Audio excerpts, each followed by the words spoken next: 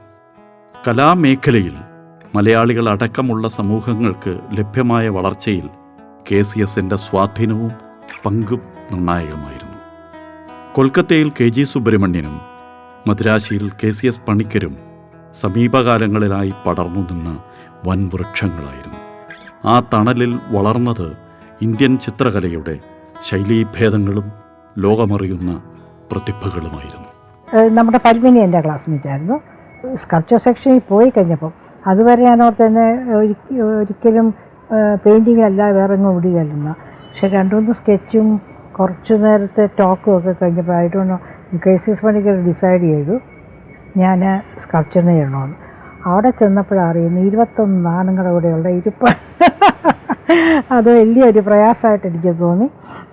അതായത് ടിപ്പിക്കൽ കേരള ഒരിതിൽ സ്ട്രിക്റ്റായിട്ട് വളർന്ന ഒരു കുട്ടിയാണ് ഞാൻ. അപ്പോൾ ഇവരുടെ കൂടെ അവിടെ നിന്നൊരു ചെയറും ഒക്കെ വലിച്ചിട്ട് മാറി അങ്ങ് ഇരുന്ന് 21 പേരോട് മിണ്ടത്തില്ല. അങ്ങനെയൊക്കെയായിരുന്നു എൻ്റെ കാലം. ധനപ്പാലായിരുന്നു എൻ്റെ മാസ്റ്റർ. അപ്പോൾ ധനപ്പാലിനോട് എപ്പോഴും പറയുമായിരുന്നു എന്നെ ഒന്ന് എൻകറേജ് ചെയ്യണം, ശ്രദ്ധിക്കണം, വരയ്ക്കുന്നത് എന്താണെന്നുള്ളത് എപ്പോൾ എൻ്റെ അടുത്ത് റിപ്പോർട്ട് ചെയ്യണം എന്നൊക്കെ പറഞ്ഞിട്ടുണ്ടായിരുന്നെന്ന് തോന്നുന്നു. ഏതായാലും ഇടയ്ക്കിടയ്ക്ക് KCS വരും വാച്ച് ചെയ്യാൻ.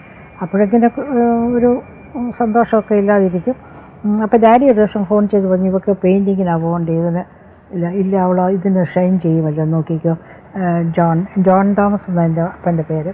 അപ്പോൾ അതുകൊണ്ട് നമുക്ക് കുറച്ച് നാൾ വിട്ടു നോക്കാം, കുറേ കഴിയുമ്പം അതിനൊട്ടും ഇൻട്രസ്റ്റ് ഇല്ലെങ്കിൽ ഞാൻ പെയിൻറ്റിങ്ങിലോട്ട് മാറ്റാമെന്ന് പറഞ്ഞു.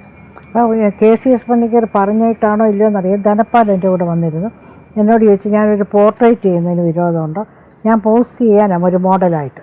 ഞാൻ പറഞ്ഞു ഇല്ല സാറേ, എനിക്കപ്പോൾ എന്തെങ്കിലും ഒന്ന് ഒരു പഠിക്കാൻ ഒക്കുമല്ലോ. അപ്പോൾ ഇങ്ങനെ ത്രൂ ഔട്ട് വർത്താനം പറഞ്ഞുകൊണ്ട് എൻ്റെ പോർട്രേറ്റ് ചെയ്ത് കുറച്ച് കഴിഞ്ഞപ്പോൾ എൻ്റെ മുഖം പോലെയൊക്കെ വന്നപ്പോൾ എനിക്ക് ഇൻട്രസ്റ്റ് ആയി. അപ്പോൾ പുള്ളി പഠിപ്പിച്ചുകൊണ്ടായി ചെയ്യുന്നത്. അപ്പോൾ അതെല്ലാം മെഷർമെൻറ്റ്സും അതും ഇതെല്ലാം കാണിച്ചു തന്നിട്ടാണ് ചെയ്യുന്നത്. അപ്പോൾ അതിൽ കൂടെ എനിക്ക് കുറച്ച് ഇൻട്രസ്റ്റ് ആയി. കലാപ്രവർത്തനം പെൺകുട്ടികളിൽ നിന്നും പൊതുവെ അകറ്റി നിർത്തപ്പെട്ട കാലമായിരുന്നുവല്ലോ അത്. ശില്പകല തിരഞ്ഞെടുത്ത ഒരു പെണ്ണിൻ്റെ ജീവിതത്തെക്കുറിച്ച് സങ്കല്പിക്കുവാൻ അന്നത്തെ പൊതുബോധം തയ്യാറായിരുന്നില്ല. അവളുടെ ഭാവി ജീവിതം എങ്ങനെ സ്വീകാര്യമാവും? അവളെ വിവാഹം ചെയ്യുവാൻ ആരാണ് തയ്യാറാകുക? ജനാധിപത്യം, മനുഷ്യാവകാശം, നവോത്ഥാനം പോലുള്ള രാഷ്ട്രീയ മൂല്യങ്ങൾ ചർച്ച ചെയ്യപ്പെട്ടു തുടങ്ങിയിട്ടേ ഉള്ളൂ. പൊതുബോധം രൂപപ്പെടുത്തുന്നതിൽ ശാസ്ത്രത്തിനോ നവീന ചിന്തകൾക്കോ സ്വാധീനമുണ്ടായിരുന്നില്ല എന്നർത്ഥം. അനിൽ മദ്രാസ് കോളേജ് ഓഫ് ആർട്സിൽ പഠിക്കുന്ന കാലത്താണ്, ഫൈനൽ ഇയറിലാണ് ഞങ്ങൾ മീറ്റ് ചെയ്യുന്നത്. അങ്ങനെ ഞങ്ങൾ കല്യാണം കഴിക്കണമെന്ന് തീരുമാനിക്കുകയും മിസ്റ്റർ പണിക്കർ, KCS പണിക്കറാണ് അന്ന് പ്രിൻസിപ്പലായിട്ടിരുന്നത്, അദ്ദേഹം എന്നെ ഇൻ്റർവ്യൂ ചെയ്യണമെന്ന് പ്രത്യേകം എൻ്റെ ഫാദറിനോട് പറഞ്ഞതനുസരിച്ച് ഞാൻ കോളേജ് ഓഫ് ഫൈൻ ആർട്സിൽ പോവുകയും അവിടെ വെച്ച് എന്നോട് സംസാരിക്കുകയും എൻ്റെ കഴിവിനനുസരിച്ച് അനിലെ പ്രോത്സാഹിപ്പിക്കണം എന്ന് പറയുകയും ചെയ്തു. അങ്ങനെ തന്നെയല്ല, ക്രിസ്ത്യാനികളായിട്ടുള്ള ആർട്ടിസ്റ്റുമാർ സ്ത്രീകളിൽ വളരെ ചുരുക്കമാണ്. ഒരാൾ മാത്രമേ ആ കോളേജ് ഓഫ് ഫൈൻ ആർട്സിൽ അന്നത്തെ കാലത്തുണ്ടായിരുന്നുള്ളൂ. അവരത് കണ്ടിന്യൂ ചെയ്തില്ല. അതുകൊണ്ട് അനിലെ ഇത് ചെയ്യണം, അതിന് ജേക്കബ് വളരെ സഹായിക്കണമെന്ന് പറഞ്ഞതനുസരിച്ച് ഞാൻ ഇത്രയും കാലം എല്ലാ സംഗതികളിലും ഏത് ക്യാമ്പിൽ പോയാലും എവിടെ തന്നെ ആണെങ്കിലും വീട്ടിലാണെങ്കിലും കലാപരമായിട്ടുള്ള സംഗതികളിൽ പ്രത്യേകിച്ച് ശില്പങ്ങൾ ചെയ്യുന്നതിന് വേണ്ട എല്ലാ ഒരുക്കങ്ങളും മെറ്റൽ, ഗ്രാനൈറ്റ്, വുഡ് ഇങ്ങനെയുള്ള എല്ലാം പർച്ചേസ് ചെയ്യുന്നതിനും അത് വെച്ച് കട്ട് ചെയ്യുന്നതിനും അതിൻ്റെ എല്ലാവിധ സഹായങ്ങളും ഞാൻ ചെയ്തുകൊണ്ടിരിക്കുകയാണ്.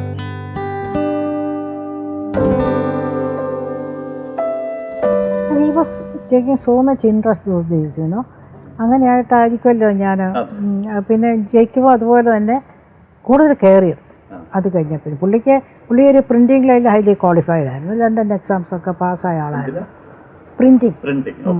അപ്പോൾ അതുകൊണ്ടായിരിക്കാം പുള്ളിക്കും അതൊരു ഇൻട്രസ്റ്റ്. പക്ഷെ പെയിൻറ്റിങ് ഒന്നും അങ്ങനെ അത്രയേറെ ഒന്നും പുള്ളി പറയായിരുന്നു.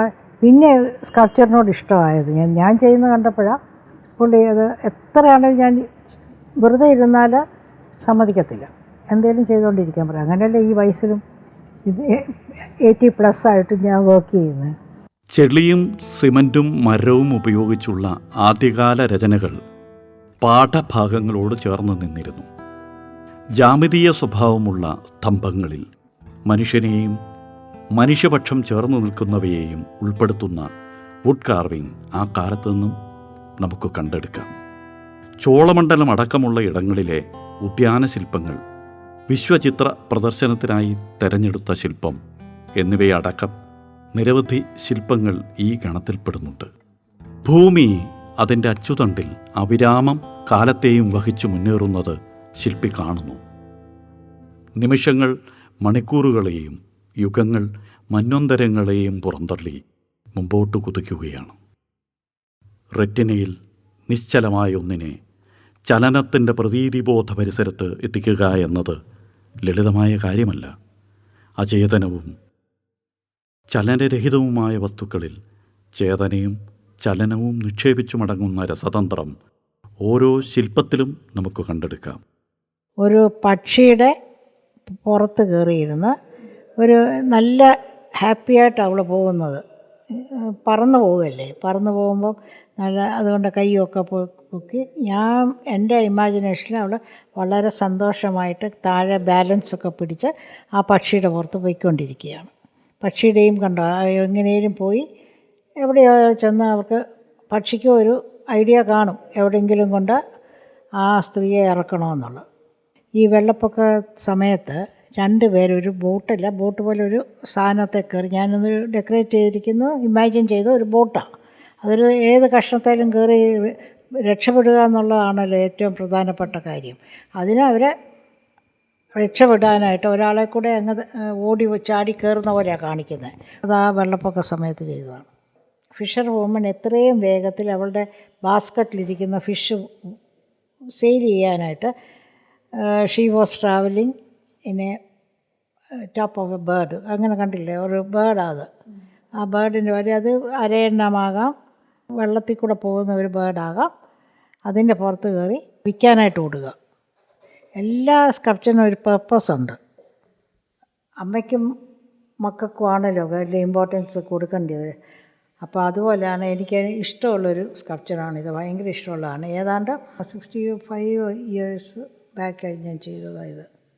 So it's a old piece. അതുകൊണ്ട് ധാരാളം പേർക്ക് ഇത് ബാംഗ്ലൂർ വളരെ ഒത്തിരി പേര് അപ്രിഷ്യേറ്റ് ചെയ്ത ഒരു വർക്കാണ്. എൻ്റെ ക്രിട്ടിക്സ് എല്ലാം ഇതിനെപ്പറ്റി എഴുതിയിട്ടുണ്ട്. അതാണ് മദർ ആൻഡ് ചൈൽഡ് ഈ വർക്ക്. എനിക്ക് അങ്ങനെ വിൽക്കാനും എനിക്ക് വിഷമമായത് സത്യം പറഞ്ഞ. ഇവളുടെ കയ്യിലാണ് പക്ഷി ഇരിക്കുന്നത്, പക്ഷേ ഇവൾ ആ പക്ഷിയുടെ സ്ട്രെങ്ത് കൊണ്ട് മുൻപോട്ട് നീങ്ങുക. She's holding that bird. അങ്ങനെയാണ് കാണിച്ചിരിക്കുന്നത്. കണ്ടില്ല, കൈയും അവളുടെ കാലും എല്ലാം ആ ബേർഡിൻ്റെ വാലയിലോട്ട് സപ്പോർട്ടായിട്ട് വരുന്നുണ്ട്. അങ്ങനെയാണ്. പക്ഷേ ഇവൾ പറന്ന് ഉയരുന്നത് ഒരു സ്ഥലത്തു നിന്നങ്ങ് പറന്ന് ഉയരുന്നത്. അതും ഒരു ചെറിയ ബേർഡിൻ്റെ കണ്ട തലയിലെ പൂവൊക്കെ കണ്ടോ അത്. അപ്പോൾ ആ കുതിരകളുടെ അവൾ പിടിക്കുന്ന കണ്ടോ, ഒരു ഉപ്പ് വെച്ച് പിടിക്കുന്ന ആ സ്ട്രെങ്തിലാണ് ഈ കുതിര ഇങ്ങോട്ട് നോക്കുന്നത്. അതിനും ആ മുറുക്കം കുറച്ച് ഇതായിട്ടാണ് അത് മേലോട്ട് നോക്കുന്നത് കണ്ടോ. അത് പക്ഷേ മുൻപോട്ട് പോയിക്കൊണ്ടിരിക്കുക. എത്രയൊക്കെ ഡിസ്റ്റർബൻസ് ഉണ്ടെങ്കിലും ആ കുതിര മുൻപോട്ട് പോവുക ഇറാനിയം കൊണ്ട്. എല്ലാം മുൻപോട്ടുള്ള യാത്രയെ പറ്റിയാണ് എനിക്കിഷ്ടം. ആരും പുറകോട്ട് പോകരുത്. പുറകോട്ട് എന്തിനാണ് പോകുന്നത്? നമ്മൾ മുൻപോട്ട് പോകാനാണ് ദൈവം സൃഷ്ടിച്ചിരിക്കുന്നത്. ഓരോരുത്തരും പുറകോട്ട് തിരിക്കേണ്ട. എന്തെല്ലാം അപ്സ് ആൻഡ് ഡൗൺസ് വന്നാലും പുറകോട്ട് നമ്മൾ ചിന്തിക്കേണ്ട ആവശ്യമില്ല. പിന്നെയും ധൈര്യത്തോടു കൂടി മുമ്പോട്ട് പോവുക. അതാണ് എൻ്റെ ഹസ്ബൻഡ് മരിച്ച പിന്നെ എന്നെ പഠിപ്പിച്ചത്. അവളുടെ പൂച്ചയും കൊണ്ട് യാത്ര ചെയ്യുക. അണ്ണ എൻ്റെ ഭർത്താവ്. ഞാൻ എൻ്റെ അമ്മയുടെ വീട് തന്നെ ഒരു എസ്റ്റേറ്റ് പോലെ ഒരു സ്ഥലത്താണ്. ഒത്തിരി മാവും തോട്ടവും ഒക്കെ ഉള്ള ഒരു സ്ഥലമാണ്, കണ്ടമൊക്കെ ആയിട്ട്. അപ്പോൾ അവിടെ വരുന്ന കൊക്കിനെയും ഒക്കെ ഞാൻ നോട്ട് ചെയ്യാറ്. എനിക്കിതിനെയൊക്കെ ഇഷ്ടമാണ്. പക്ഷെ അവർ നമ്മളോട് അടുക്കുന്നില്ല. അപ്പോൾ എനിക്ക് കൈകാര്യം ചെയ്യാൻ ഇതിനെയൊക്കെ, പൂച്ച നമ്മളോട് വളരെ അടുക്കുന്നതാണ്. പക്ഷേ ഒരു സ്കൂളിൽ വളരെ റെയറായിട്ട് നമ്മുടെ ഇത് അടുക്കത്തുള്ളൂ. ഇതിനെയൊക്കെ എനിക്ക് കൈകാര്യം ചെയ്യണേ വുഡിൽ കൂടിയാണ് ഞാൻ ചെയ്യുന്നത്. അവരുടെ എൻ്റെ ഇഷ്ടം വുഡിൽ കൂടെ കാണിക്കുക. അവരെ ഞാൻ തൊടുന്നു. അതൊക്കെ എൻ്റെ ഇമാജിനാണ്. എനിക്ക് പറ്റാത്ത സാധനമാണ് അതൊക്കെ. ഒരരയനത്തിനെ തൊടുക അല്ലെങ്കിൽ ഒരു ഹോൺബില്ലിനെ തൊടാനൊന്നും എനിക്ക് പറ്റുന്നില്ല. അത് ഞാൻ എൻ്റെ കൈ കൊണ്ട് എൻ്റെ ഇമാജിന് ചെയ്യുക. അങ്ങനെ ഞാനൊരു സാറ്റിസ്ഫാക്ഷൻ എനിക്ക് കിട്ടുന്നുമുണ്ട്.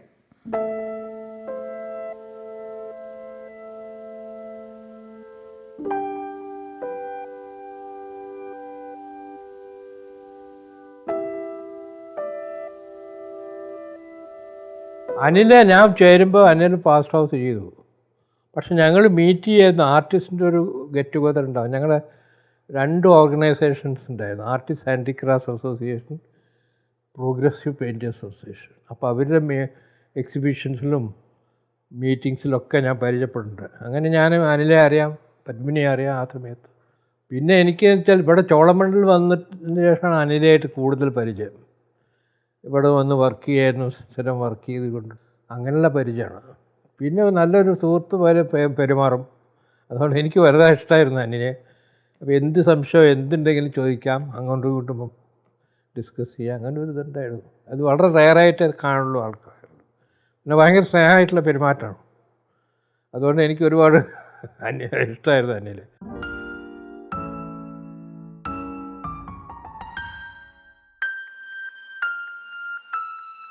എനിക്കെപ്പോഴും ഫിഗറേറ്റീവ് ആയിട്ടുള്ള ലേഡീസ് ഫിഗറിനെ ഇഷ്ടമാണ്. അത് മുക്കവന്മാരുടെ ഒത്തിരി. അതുപോലെ ആ ചോളമണ്ഡലത്തിൽ അന്ന് എൻ്റെ കൂടെ ബസ്സിൽ യാത്ര ചെയ്യുന്നതെല്ലാം ഈ ഫിഷർ വുമനാണ്. അവരുമായിട്ട് വളരെ ഫ്രണ്ട്ലി ആയിരുന്നേ. അവരുടെ ലൈഫ് എനിക്കറിയാം. അവരൊത്തിരി പേര് അവരെ ഷെയർ ചെയ്തിട്ടുണ്ട്. ഞാൻ കുറച്ച് ദൂരം വരെ ഉണ്ടെങ്കിലും ആ സമയം വരെ അവർ ഫിഷും കൊണ്ട് വിൽക്കാൻ പോകുന്നവരാണ്. ചോളമണ്ഡലത്തെ അന്നത്തെ കാലത്ത് ആ ഒരു 1-2 ബസ്സേ ഉള്ളൂ. അങ്ങനെയായിരുന്നു പോയിക്കൊണ്ടിരുന്നത്. പിന്നെ ഒത്തിരി ലേറ്റ് ആകുമ്പോൾ എൻ്റെ ഹസ്ബൻഡ് കാറും കൊണ്ട് വന്ന് എന്നെ കൊണ്ടുവരും. അവിടെ ആ 1-2 ബസ്സും ടൈമിങ് വിട്ടുപോയിട്ടൊരു ബസ് കിട്ടാൻ പോകുന്നില്ല. അങ്ങനെയായിരുന്നു. പക്ഷേ എൻ്റെ ഏറ്റവും ക്ലോസ് ഫ്രണ്ട്സ് ഫിഷർ വുമൺ ആയിരുന്നു അവിടെ. പിറന്ന വീണ കൂട്ടിൽ ഒരു തൂവൽ നിക്ഷേപിച്ചാണ് ദേശാടന പക്ഷികൾ പറന്നകലുന്നത്. കലയിൽ വ്യാപരിക്കുന്നവർ അടയാളങ്ങളെ അവശേഷിപ്പിക്കും. അനിലയുടെ പൊതുവിട രചനകൾ സവിശേഷ നിരീക്ഷണമർഹിക്കുന്നുണ്ട്. നാനാത്വത്തിൽ ഏകത്വമെന്ന ഇന്ത്യയുടെ ദേശബോധത്തെ നിർവചിക്കാൻ ശ്രമിക്കുന്ന രചനയാണ് അതേ പേരിലുള്ള ശില്പം. Unity in diversity. കൊച്ചിയിലെ ദേശാന്തര വിമാനത്താവളത്തിലാണ് അത് നിലകൊള്ളുന്നത്. മരവും ശില്പവും സമ്മേളിക്കുമ്പോഴുള്ള സമഗ്രത ഒരു ശില്പം ലക്ഷ്യമാക്കുന്ന താൽപ്പര്യങ്ങളോടാണ് കൂറുപുലർത്തുന്നത്.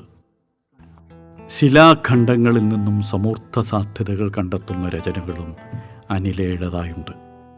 ഫോർട്ട് കൊച്ചിയിലെ ആംബിയൻസ് എന്ന് പേര് വിളിച്ച കൂറ്റൻ ശിലാശില്പം, അതേ സീരീസിലുള്ള പാലക്കാട് കോട്ടയിലെ ശില്പം, കോഴിക്കോട് കടപ്പുറത്ത് സ്ഥാപിച്ചിട്ടുള്ള കരിങ്കൽ ശില്പം എന്നിവയൊക്കെ അനുവാചക ശ്രദ്ധ പിടിച്ചുപറ്റിയവയാണ്. എൻ്റെ സ്കൾപ്ചറിന് പെഡസ്റ്റലില്ല, ഇറ്റ്സ് എ ബേസ് വുഡാണ്. അപ്പം അങ്ങനെ പോകുമ്പോൾ എനിക്ക് കൂടുതലായിട്ട് എപ്പോഴും ഓർമ്മ വന്നത് ക്രൈസ്റ്റിനെയാണ്. ക്രൈസ്റ്റിനെ നമ്മൾ ക്രൂശിച്ചത് ഒരു മരത്തേലാണ്. പക്ഷേ എനിക്കുള്ളൊരു സംശയം, ആ ആണി കോപ്പറായിരുന്നു, ഇരുമ്പായിരുന്നു എന്ന് എനിക്കൊരു സംശയമുണ്ട്. അതെനിക്ക് ബൈബിൾ എവിടെയും എനിക്ക് കിട്ടിയിട്ടില്ല. പക്ഷെ ഞാൻ ഇമാജിൻ ചെയ്യുന്നത് ഒരു പക്ഷേ കോപ്പറിലായിരിക്കും. പക്ഷേ എന്തോ ഈ 2 മെറ്റീരിയലും എപ്പോഴും എനിക്ക് ക്രൈസ്റ്റിനെ ഓർമ്മ വരും ഇത് ചെയ്യുമ്പോൾ. പഠനകാലത്ത് തന്നെ 1965 ദേശീയ പുരസ്കാരത്തിന് അനില ജേക്കബ് തിരഞ്ഞെടുക്കപ്പെട്ടത് മുതൽ നിരവധി ദേശാന്തര പുരസ്കാരങ്ങൾക്ക് അവർ അർഹയായി. കേരള സർക്കാരിൻ്റെ കലാകാരർക്കുള്ള പരമോന്നത ബഹുമതിയായ രാജാ രവിവർമ്മ പുരസ്കാരമടക്കം എത്രയോ ചെറുതും വലുതുമായ ബഹുമതികൾ അനിലയുടെ കലയെയും ജീവിതത്തെയും തേടി വന്നു. KCSൻ്റെ മാർഗദർശനം, PV ജാനകിറാമിൻ്റെ സ്വാധീനം, ധനപാലിൻ്റെ സഹായം, TK പത്മിനി, അർണവാസ്, SG വാസുദേവ്, റാണി പൂവയ്യ, ഹേമലത ഹനുമന്തയ്യ ശേഷാദ്രി, കാനായി കുഞ്ഞിരാമൻ തുടങ്ങിയ സതീർത്ഥ്യ സംഘവുമായുള്ള ബന്ധം, എല്ലാറ്റിനുമുപരിയായി ജീവിത പങ്കാളി ജേക്കബിൻ്റെയും മക്കളുടെയും സഹകരണവും പ്രോത്സാഹനവും അനിലയുടെ സർഗാത്മക ജീവിതത്തിന് തുണയായി നിന്നു. ഞങ്ങൾ ബേബീസ് ആയിരുമ്പം തൊട്ടിട്ട് മമ്മി രാവിലെ ജോലിക്ക് പോകും, മമ്മി വൈകുന്നേരം വരും. പിന്നെ അവർ ദുബായിലായിരുന്നപ്പോൾ ഞങ്ങൾ വർഷത്തിൽ 1 or 2 കാണുമായിരുന്നു. അപ്പം ഞങ്ങൾക്ക് ആ സെപ്പറേഷൻ ഒരു ആങ്സൈറ്റി മാറി ഓവർ ഇയേഴ്സ്. ഞങ്ങൾ എക്സ്പെക്റ്റ് ചെയ്തത് ഇങ്ങനെ മമ്മി ജോലിക്ക് അവിടെയാണ്, ഞങ്ങൾ ഇവിടെയാണെന്നുള്ള എപ്പോഴും ഒരു അങ്ങ് യൂസ്ഡായി. അത് കാരണം ആ പേടിയില്ല, മമ്മി തന്നെ മാനേജ് ചെയ്യാനുള്ള കറേജിയസ് ഒരാളാണെന്ന് അറിയാം. മമ്മിയുടെ കാലത്ത് ഡെഫിനറ്റ്ലി എൻ്റെ സ്ട്രഗിൾ കണ്ടിട്ടുണ്ട്. പക്ഷേ എൻ്റെ ഗ്രാൻഡ് പാരൻസ് ഭയങ്കര സപ്പോർട്ടീവായിരുന്നു. അപ്പോൾ ഞങ്ങൾ പിള്ളേരെ നോക്കാനായിട്ടും ഒക്കെ മമ്മിക്ക് ജോലിക്ക് സമാധാനമായിട്ട് പോകുമായിരുന്നു. എന്നുവെച്ചാൽ ഗ്രാൻഡ് പാരൻസ് ഞങ്ങളെ നോക്കുകയും സ്കൂളിൽ കൊണ്ടുപോകാനുള്ള അങ്കിൾസും എല്ലാവരും ഫാമിലി സപ്പോർട്ട് ഉണ്ടായിരുന്നു. അതുപോലെ എൻ്റെ ഫാദർ ഭയങ്കര സപ്പോർട്ടീവായിരുന്നു. അത് കാരണം ഞങ്ങളെ അങ്ങനെ നെഗറ്റീവായിട്ട് ഒരു എഫക്റ്റും എനിക്ക് തോന്നിയിട്ടില്ല.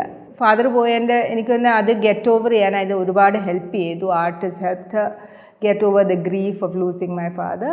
ആൻഡ് ഞങ്ങൾ ഹാപ്പിയാണ്. മമ്മിക്ക് ഒരു പാഷൻ ഉള്ളതുകൊണ്ട് ഒരു ഡിസ്ട്രാക്ഷനാണ്. അപ്പം നമ്മൾ ജോലി ചെയ്യുന്ന അത്രയും നാളും നമ്മൾ യങ് ആയിട്ടിരിക്കും, ഹെൽത്തി ആയിട്ടിരിക്കും. നമുക്ക് രാവിലെ എഴുന്നേൽക്കുമ്പോൾ നമുക്കൊരു ഗോളുണ്ട്, ഈ ദിവസം നമ്മൾ ഇതാ ചെയ്യാൻ പോകുന്നത്. ഐ തിങ്ക് അത് കാരണം അമ്മയ്ക്ക് കണ്ടിന്യൂ ചെയ്യാൻ ഒത്തു എൻ്റെ ഫാദറിൻ്റെ മരണം കഴിഞ്ഞിട്ട്.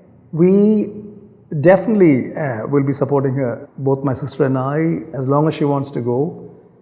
Unfortunately, in Ireland, I don't think we can source, probably we can source all the metal and maybe the wood as well, but to get workmen to do some of this, the panel beating or the welding, that might be a challenge.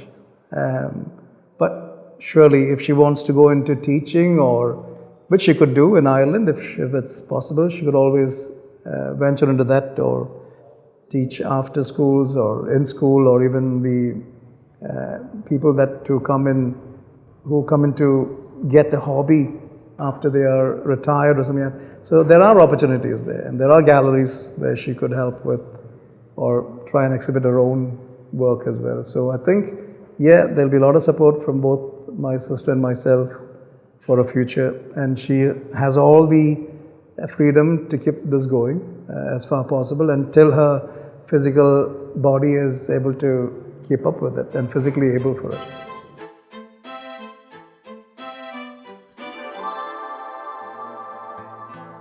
ദുബായിലുണ്ടായിരുന്ന 15 വർഷക്കാലത്തെ കലാജീവിതത്തെ തുടർന്ന് 1994 ആലുവാപ്പുഴയുടെ കരയിലേക്ക് കുടിയേറി.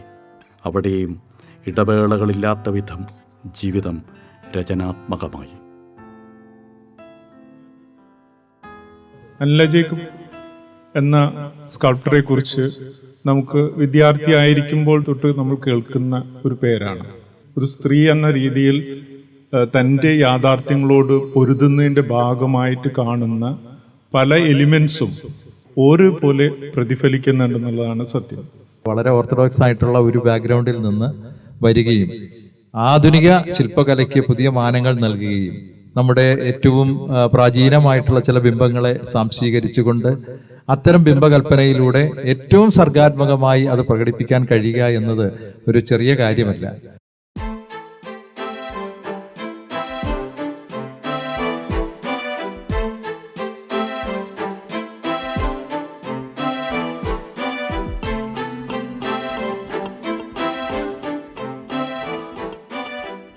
പ്രകൃതി ഇല്ലാതെ മനുഷ്യനില്ല എന്ന ആ വലിയ കലാതത്വവും ശാസ്ത്രതത്വവും അതാണ് ശ്രീമതി അനില ജേക്കബിന്റെ സൃഷ്ടികളിൽ നമുക്ക് കാണാൻ കഴിയുന്നത്.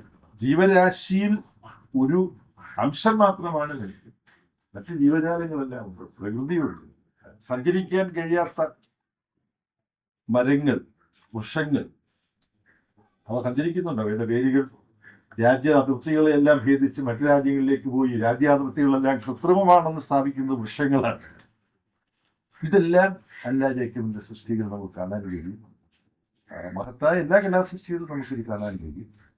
ജീവപരമ്പരയിൽ അവർക്ക് വേണ്ടി വേദന സഹിച്ച ക്രിസ്തു പല രൂപങ്ങളായി അനില ജേക്കബിന്റെ സൃഷ്ടികൾ വരും. ക്രിസ്തു വരുമ്പോൾ അതിനകത്ത് ബുദ്ധനുമുണ്ട്, ശ്രീനാരായണ ഗുരുവുമുണ്ട്, രമണ മഹർഷിയുണ്ടെന്നൊക്കെ നമുക്ക് മനസ്സിലാക്കാൻ കഴിയും. മറ്റുള്ളവർക്ക് വേണ്ടി, സഹജീവികൾക്ക് വേണ്ടി സ്വയം ദഹിക്കാൻ, സ്വയം ദുഃഖിക്കാൻ തയ്യാറാവുക എന്ന് പറയുന്നത് ഏറ്റവും മഹത്തായ ഒരു രാഷ്ട്രീയ പ്രവർത്തനമാണ്. മനുഷ്യനും പ്രകൃതിയും തമ്മിലുള്ള ബന്ധവും അവരുടെ ജീവിതാവസ്ഥയെക്കുറിച്ചുള്ള ആകുലതകളും ഒക്കെയാണ് ഉന്നതമായ രാഷ്ട്രീയ ബോധം. ഇതെല്ലാം പ്രതിഫലിക്കുന്നതാണ് ശ്രീമതി അനില ജേക്കബിന്റെ രചനകൾ.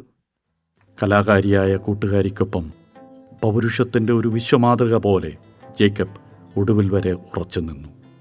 അചഞ്ചലമായ വാക്കിൻ്റെ പര്യായമായിരുന്നു ജേക്കബ്. അനുഭവ ജീവിതത്തിന് ഒരു നാൽക്കവല തീർത്തുകൊണ്ട് ജേക്കബ് മടങ്ങി. അനില മൗനം ഇരുൾ മൂടിയ തുരുത്തിൽ ഒളിച്ചിരുന്നില്ല. പരിചിത ലോകത്ത് കാവ്യാത്മകമെന്ന് വിശേഷിപ്പിക്കാവുന്ന ഒരു ജീവിതം തുടർന്നുകൊണ്ടേയിരുന്നു. ആലുവാപ്പുഴയുടെ മറുകരയിൽ നോക്കിയാൽ കാണാവുന്ന അകലത്തിലാണ് നെടുമ്പാശ്ശേരി വിമാനത്താവളം. 2025 മധ്യമാസങ്ങളിൽ താൻ തീർത്തുവെച്ച കലയുടെ ഭ്രമാത്മക ലോകത്തെ ആകെ സാംശീകരിച്ചുകൊണ്ട് അവർ മറ്റൊരു ഭൂഖണ്ഡത്തിലേക്ക് മകനോടും കുടുംബത്തോടുമൊപ്പം പറന്നകലും. ലോകമുള്ള കാലത്തോളം ബാക്കിയാകാവുന്ന അടയാളങ്ങൾ തീർക്കുന്നവരാണ് ശില്പികൾ.